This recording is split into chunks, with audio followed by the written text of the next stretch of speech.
Because the genocide has been live streamed over the past 2 years, Palestine has obviously been getting greater attention than other oppressed nations like the Congo, Sudan, parts of China, Kashmir, etc. Not because I think Palestine is more important, but because I think it represents everything that colonialism and imperialism seeks to achieve.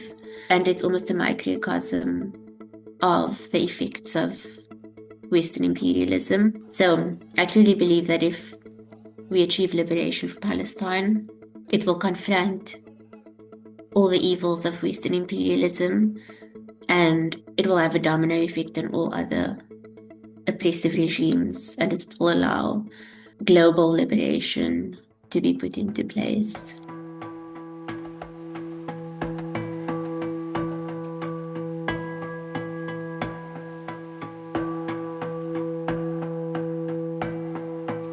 The primary reason we're doing this march is because there are about 3,000 trucks waiting outside the Rafah border.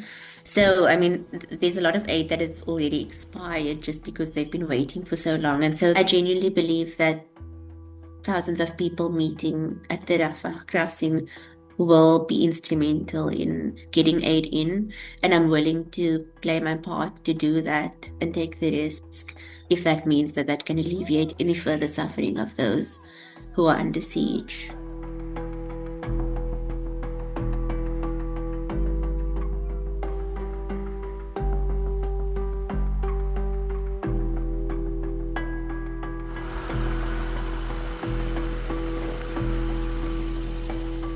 There are great risks in going. There's a risk of being physically harmed, there's a risk of being detained or arrested or deported. I am willing to take those risks because the anger and the grief that I feel are greater than the fear for my own well-being.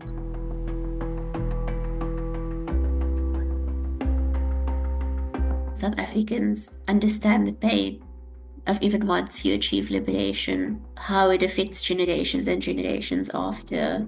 It's difficult not to feel for people who are currently living through an active apartheid regime, knowing that though they will achieve liberation at some point, generations and generations after them will continue to suffer. A lot of people think that flying halfway across the world to march to the Rafah border, where there's a high likelihood that we won't even get there, is quite an extreme action. I don't think so at all.